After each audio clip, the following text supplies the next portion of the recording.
সবাইকে রমজানুল মোবারক। কেমন আছেন সবাই? আজকে আমি সাবুদানার একটা ডেজার্টের রেসিপি নিয়ে আসছি। এখানে আমি দুধ জাল করে রেখেছি। এই তারপর আমার লাগবে এখানে চিনি, গুঁড়া দুধ, আর এখানে কনডেন্স মিল্ক, কাস্টার্ড পাউডারও দেওয়া যাবে, আবার কর্নফ্লাওয়ারও দেওয়া যাবে, মানে যেটা আপনার হাতে থাকে।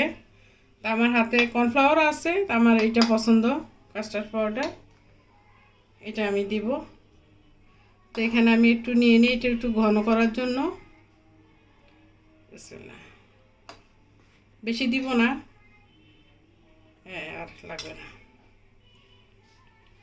এটাকে একটু গলে এনে ঠান্ডা দুধে গলায় দিতে হবে।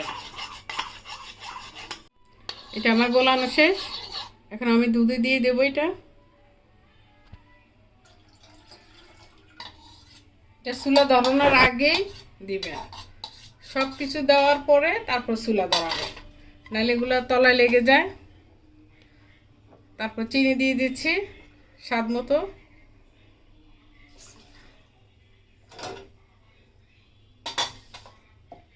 এবার আমি চুলাটা ধরে দুধটা একটু গরম হইলে না দিয়ে দেই, গুঁড়া দুধ দিয়ে দিলাম।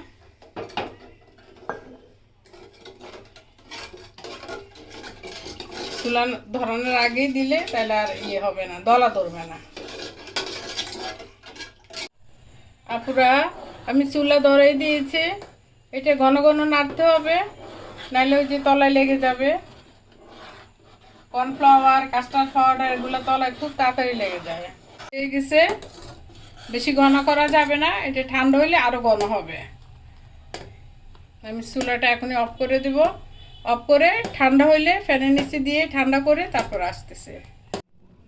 এই যে আপুরা, এই যে দুধটা ঠান্ডা করে নিয়ে আসছি, এরকম ঘন, বেশি ঘন করলে ভালো লাগবে না।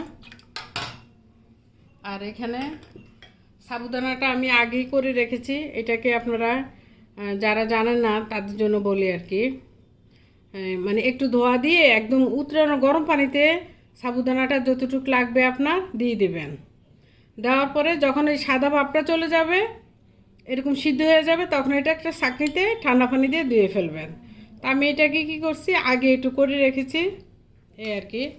আর এখানে আমার এই যে একটা আপেল, একটা বেদানা, কলা, আর এই যে আঙ্গুর। তা আমি এইটা আগে একটু দেই আমার যে পরিমাণে লাগবে।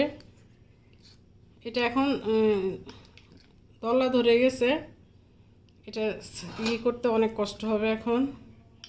আর সাথে সাথে যদি করেন সেটাই ভালো হবে। এটাকে এখন আমার এইভাবে করতে হবে। একটা ঘন হয়ে গেছে।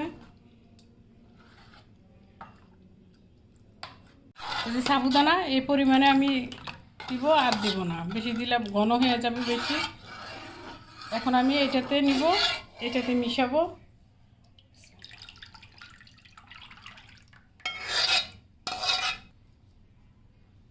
কলা দিয়ে দিলাম, কলা দিয়ে দিলাম,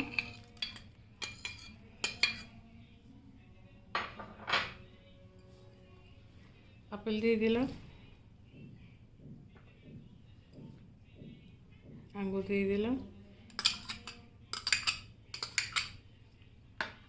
এখানে আম থাকলে আপনি আমও দিতে পারবেন, আমরা যেন টক না হয়, মিষ্টি আম। আর বেদানাও দিয়ে দিই।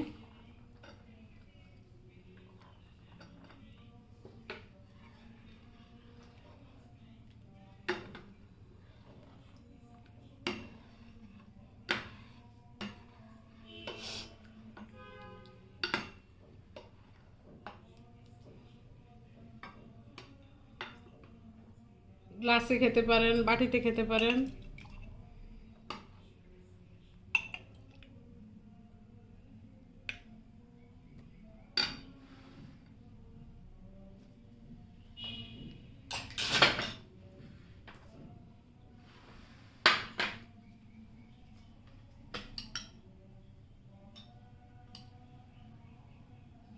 তো আমি আইসক্রিম দিয়ে দিই ম্যাঙ্গো ফ্লেভারের।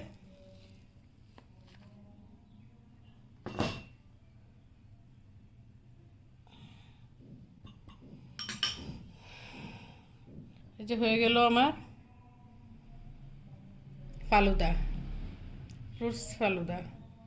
তাহলে আর কি আপুরা এটাকে ফ্রিজে রেখে খাবেন, 2 ঘন্টা ফ্রিজে রেখে, নর্মাল ফ্রিজে রেখে খাবেন, খেয়ে দেখবেন অনেক মজা। আপনারা বানিয়ে খাবেন আর কি। আমার জন্য দোয়া করবেন, আমি সবার জন্য দোয়া করব। আল্লাহ হাফেজ, আসসালামু আলাইকুম।